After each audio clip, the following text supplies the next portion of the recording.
Tonight's bedtime reading is from the Starlight Wonder Book by Henry Beston called The City of the Winter Sleep.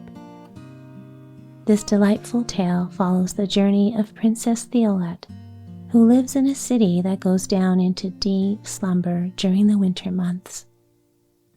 The law states that anyone who tries to escape the winter sleep would receive dreadful penalties. Yet, regardless of this law, the brave princess is determined to run away during the winter sleep because she wants to explore the wonder of winter and resolves to return before the city awakens to the coming of spring.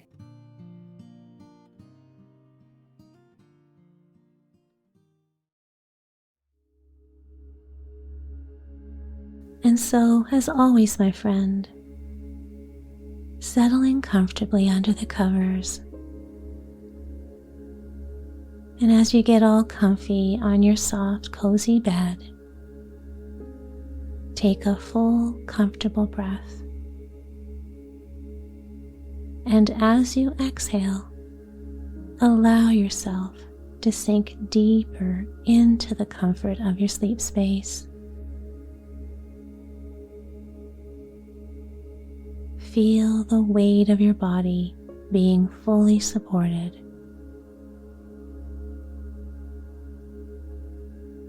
Imagine a warm golden light surrounding you. Its warm, soothing rays of light wrap around you like a hug, and it helps you feel calm and completely at ease. A pleasant wave of relaxation washes over you from the top of your head all the way down to the tips of your toes. And this relaxation helps you sink even deeper down now into your bed, helping you let go of any tension, any worries or concerns. My friend, it's okay to rest and be still now. There is nothing else to do and nowhere else to be. So just lay back, relax, and enjoy the story.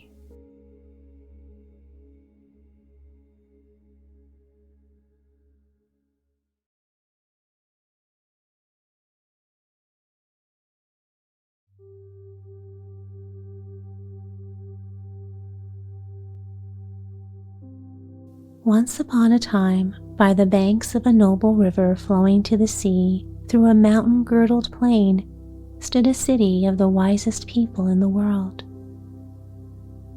Instead of spending the winter as others did, huddled over smoky fires, freezing ears and noses, bundling themselves up in a pother of clothes, and being cross at breakfast, these sensible folk simply retired to their dwellings, locked their doors, drew down their curtains, put on their nightcaps, got into bed, and slept the winter away.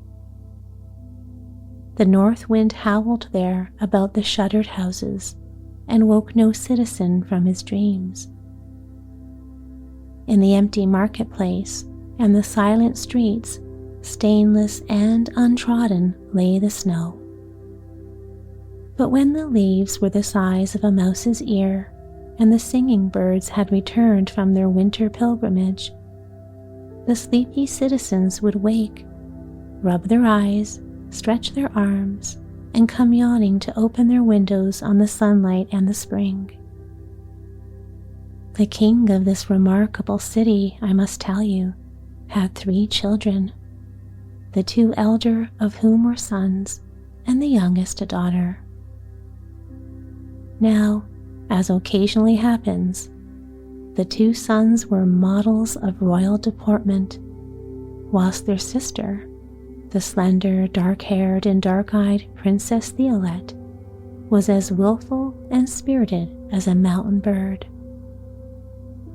Now, on a day when the year was growing old and only a few half-withered flowers were to be gathered in the fields, it chanced that Theolette, who had been idling about with little to do, took it into her head to pay a visit to the royal library. It was very quiet there. The red autumn sun was shining through the great windows. A million motes of dust danced in the broad and ruddy beam, and Theolette, curled in a huge red leather easy chair, had great difficulty in keeping awake. Presently, her eyes lit upon a large green book entitled Wintertime, and this Theolette took from its place and opened in her lap. Somewhat to her disappointment, the print within the old book was in a foreign language, but the pictures, they would have kept anyone from sleeping. There were pictures of snowy mountaintops, of bright frozen lakes with people skating on them, of attacks on snow forts, of snowstorms in pleasant country villages, and of belfries agleam with snow beneath the moon. Now, although Theolette had never seen the winter, or any snow or ice, and could hardly make anything out of some of the pictures, she could see well enough that here was something strange and new and wonderful indeed, and then and there she resolved to run away during the winter sleep, see the winter world, and return before the city woke to the coming of spring. Shorter grew the golden days, and longer the still cold nights, and presently the great day of the winter sleep was at hand. A trumpeter, posted in the Tower of Dreams at sunrise, called the city to its last morn of waking life, and scarce had his last notes faded ere a murmur of bustle and preparations began to rise from every household in the town. At sunset, in accordance with ancient custom, the Edict of Sleep was read to the people from a balcony of the palace. This vulnerable law, I must tell you, summoned all good citizens to go to sleep, and recited the dreadful penalties prepared for all who should dare to stay awake. When the gathering had melted away, and the streets were empty save for a hurrying citizen or two on some belated errand, the gates were locked, and the waters of the river turned into the moat about the town. The enchanted chimes of sleep, which rang of themselves, were to sound at the midnight hour. Little by little, the royal palace became as silent as a stone. A darkness of slumber and night filled the vast echoing halls, and from afar through the gloom came the faint tramp of the hob-nailed night watch on the last round of the year. After attending the ceremonial winter goodnight of the royal family, Theolette hurried away to her own chamber. "I mustn't fall asleep now," said she, clenching her fist, "because if I do, I'll sleep until the spring." And with a heart that went thump, thump, thump in the darkness, she waited the midnight hour. Suddenly, the first warning bell, "Nightcaps on," struck one great solemn rolling clang, which swept out over the city and ebbed away humming to the stars. And now, after a pause, sounded the second bell, "Lights out." Theolette sat down in a great chair, arose, walked about, sat down again, and arose once more. Would the third bell never ring? Presently, "Everybody to bed," boomed the third bell. Theolette put her fingers to her ears. Solemn and sweet and strange and golden, the enchanted chimes were sounding their fairy tune. Now, once the song of the chimes had come to an end, and the throbbing humming of the last grave chord had melted into the air, Theolette went to her window, drew back the curtain, and looked forth over the city sleeping in the starlight.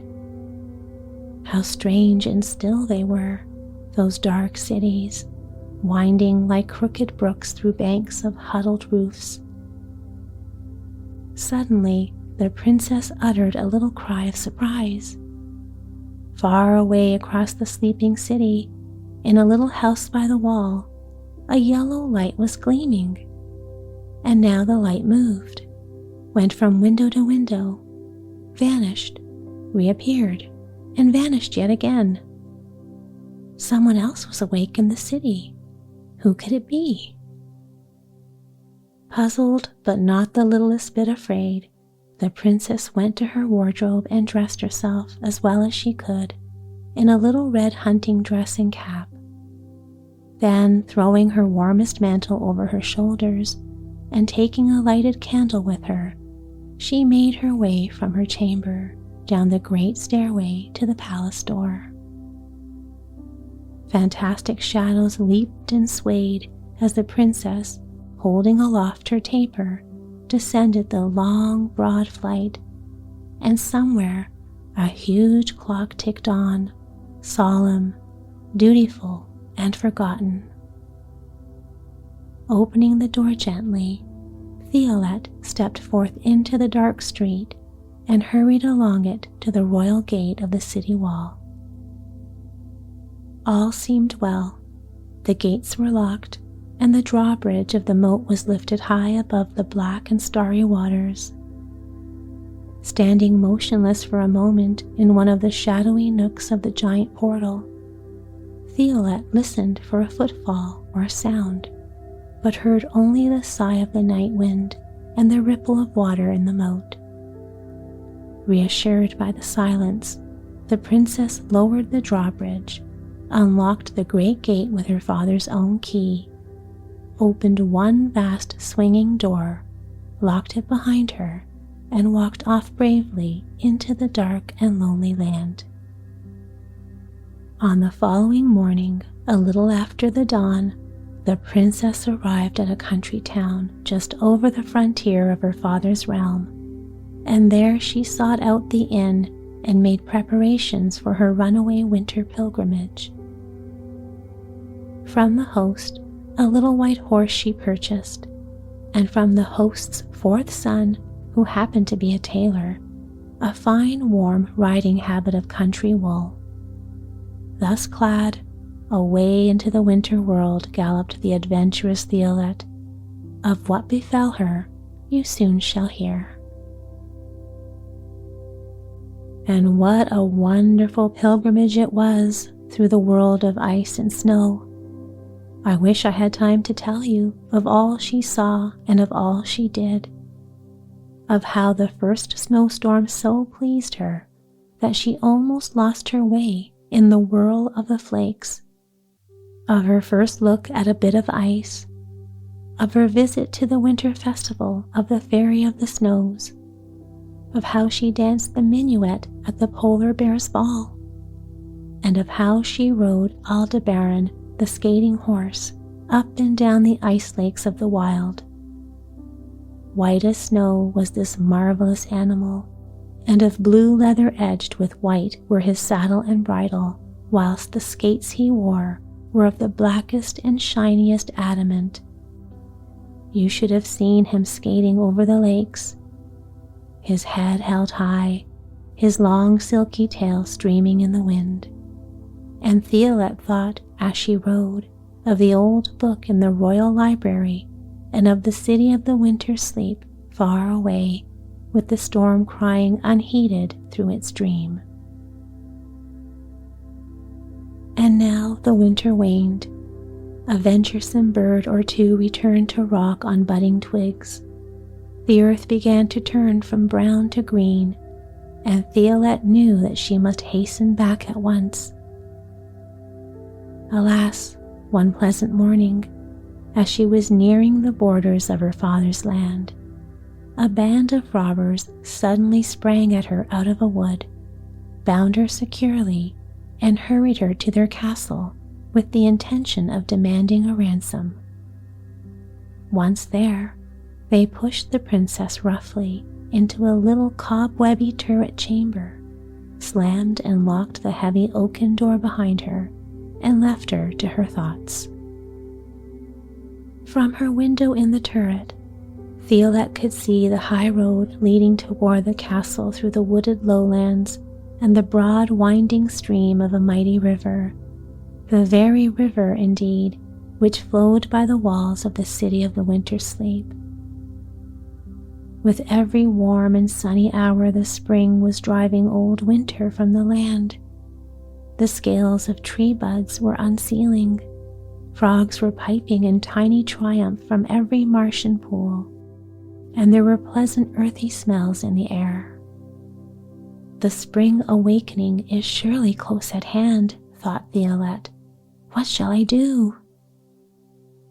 Now, one sunny morning, as the disconsolate princess walked to and fro in her little room, it came to pass that she heard from the road below a pleasant voice singing a strange old song of her own land. It was a song about a soldier who had fought in the wars and returned in the spring to plow the dear earth he had loved and defended. And, hearing the old song, Theolette uttered a joyful cry and ran to the window. A youth in a student's dress of green stood in the high road directly under the window. He had heard the cry and stood looking up at the sunny wall. "Stay, good sir," cried Theolette, "and tell me who you are that sings a song of mine own land." To this, the pleasant youth replied that he was but a student who had stolen away from the city of the winter sleep, and was even then hastening back lest his absence be discovered. And Theolette remembered the light she had seen in the old house by the city wall. And now Theolette told the student of her adventures and begged of him to aid her. You may be sure that the student, who was a fine brave fellow, needed no second entreaty.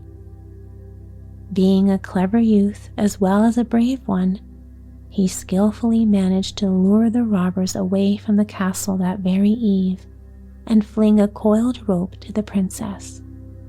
And hand over hand, with feet pressed close against the cord, down came the adventurous Theolette. Now, one of the robbers, a small one, had ridden away with Theolette's little white horse, so the student hurried Theolette to the river bank where a boat lay waiting. Alas, the vessel was scarce large enough for a single passenger. "See, princess, the river is in flood," said the youth, "and you have but to step into this vessel and be carried swiftly to the city." "But what of you, brave friend?" said Theolette. "You will be late now, and your flight from the city will be known." "Do not fear, princess," replied the student with a strange, half-merry smile. "There is still time, and I can make haste as well as any man. To tell you the truth, I have never felt at home in the city anyway. But enough of words. Hasten, Lady Theolette, for the robbers will soon return." And now Theolette found herself on the mighty river in the full hurly-burly of its springtide flood. On and on she swept through the night, league after league, now floating quietly over lowlands turned to lakes, now borne headlong with the torrent down valleys and ravines. Solitary and fugitive, one great star shone close above the distant peaks. Just as the dawn was streaking the east with rose and gray, the princess gained her father's city. The drawbridge was still lowered across the moat. The city was still sealed in its winter dream. After thrusting the little boat once more forth into the full current of the river, Theolette ran to the palace and went to her own room. With a little sigh, she folded away the worn red hunting dress and cap she had been wearing. The riding habit of country wool had been left behind somewhere at the return of spring, and crept into her little silken bed. So weary was she that scarce had her head touched the pillow ere she was sound asleep. When she opened her eyes again, a whole day and night had passed. The city had risen from the winter sleep, and her mother stood bending over her with an amused smile. Loud and clear and joyous, the silver bells of the spring awakening were ringing over the town. "Good gracious, Theolette," said her mother, "but what a sleeper you are. I've been shaking you for the last 10 minutes. Get up now, that's a dear, and wear your rose frock to the grand spring breakfast." A little later, Theolette, feeling just the tiniest bit bewildered, sat down to breakfast with her father the king, her mother the queen, and the 2 princes her brothers. And there, moved by an impulse of truth and courage, for though willful, Theolette was as faithful to high honor as a vowed knight, the princess told them all the tale of her runaway adventures. To her surprise, she could win none of them to believe her story. "You have been dreaming, Theolette," said her father, gravely shaking his head and reaching for a royal muffin. "But I called you myself," exclaimed her mother, pausing from her royal marmalade.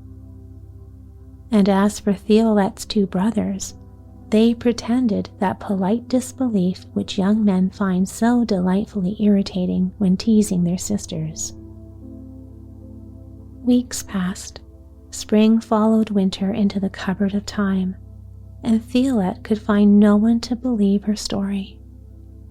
Weary of insisting, and shaken by the unbelief of those about her, the princess began to wonder in her own heart if it were not all a dream. Nothing remained of it all, and it was so like a dream. Her head bowed low, her eyes full of doubt and memories, the princess mused all day, and finally grew so pale that her royal parents became quite alarmed and took counsel to send their daughter on a long visit to her aunt, the Queen of the Golden Mountain. On the morn of departure, Theolette walked to the great hall of state to say farewell. A dream. A dream. Was it only a dream? Thought Theolette. And she saw again the winter world and the polar bear's ball, with the candles burning in chandeliers of icicles, and the skating horse, and the pleasant youth in green who had saved her from the robbers. Could it have been only a dream? With a sigh and a doubting shake of her head, the princess took her place at the head of her ladies and approached her father and mother. And now, of a sudden, from the sunny street below the pillared window, a voice was heard singing, and the voice sang an old song of a soldier who had fought in the wars and returned in the spring to plow the dear earth he had loved and defended. A hush fell over the astounded assembly. "Stop, I pray you," cried Theolette, turning pale as the new fallen snow. "Oh, hasten, good soldiers, and bring yon singer here before me." And now a group of guards rushed through the swinging doors to do her bidding. Presently they returned, bringing with them the student who had saved Theolette from the robbers. He was very pale. There were irons on his wrists, and 2 burly turnkeys dressed in red and black stood beside him. And, beholding Theolette, the poor youth drew in his breath with a start and met her gaze with strange eyes. "Speak, what does this mean? Who is this fellow?" cried the king, rising from his throne. "May it please your majesty," replied a turnkey, falling on one knee, "this youth is a student of the College of Dreams, who disobeyed the edict of sleep and ran away from the city. He was captured as he tried to return after the spring awakening, brought before the court of dreams and sentenced to pay the penalty. We were on our way with them to the dungeons under the river when the royal guards surrounded us and led us here. What is your will, O king?" "My will is that the judgment be obeyed," replied the king. "Lead him forth to his doom." "Nay, hear me, father," cried Theolette. "If he is guilty, so am I. I too disobeyed the edict. I too ran away. This is the brave youth who so gallantly preserved me from the robbers. Oh, will you not believe me now? It is not a dream. It never was a dream." At these words, a stir of excitement swept through the vast hall. Indeed, it seemed as if all there were trying to talk, to protest, to support, to dispute, to explain. The uproar was at its height when the boom of a cannon first quieted, then roused the hubbub to an even greater pitch. "A royal visitor!" exclaimed the king. "What can this mean? Let no one stir." Presently there was a fanfare of many trumpets. The great portals of the hall swung open, and there entered a crowned king and his train. "O king of the city of the winter sleep," cried the newcomer, "hear me, for I have come from afar and in great haste. I am the king of the north, and I seek my only son, Prince Florimond, who was stolen from his cradle 20 years ago. The Fairy of the Isles has revealed that I shall find him here. He dwells in a house by the city wall and is a student of the College of Dreams. I pray you search for him at once, for my heart hungers to behold him." "Florimond?" cried the Lord Chancellor of the college, stepping forward. "There is but one Florimond in the city, and, as I live, this youth is he." And presently all beheld that the great king and the runaway student were indeed father and son. To pardon the runaway youth and loose him from his bonds was but a moment's task. This done, a royal herald proclaimed a 3 days holiday. On the last evening of the festival, Florimond and Theolette walked alone to a great balcony and looked forth over the city, the river, and the mountain-circled plain. It was Midsummer Eve. The warm night was sweet with the fragrance of many flowers, and the music of lutes and viols sounded faintly through the pleasant air.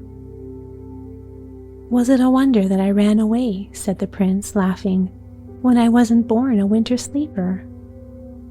"The winter. Ah, what fun it all was," answered Theolette. "I wonder if I shall ever see it again." "You shall see it every year, if you will only consent to be Princess of the North," replied Florimond with a gallant smile. And then and there, the two runaways pledged their troth. The wedding over, Florimond returned to his own land, taking Theolette with him, and, unless you have heard to the contrary, they are living there happily still.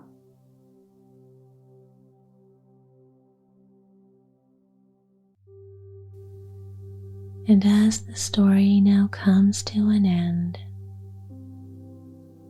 your journey towards restful sleep now begins, and you can enjoy this moment of peace and calm before drifting off into the realm of dreams. And just resting here now, while enjoying this pleasant feeling of sleepy relaxation. Let it wrap around you like a cozy blanket, and it feels so good to let go. And drifting down, deeper and deeper in your own time and in your own way.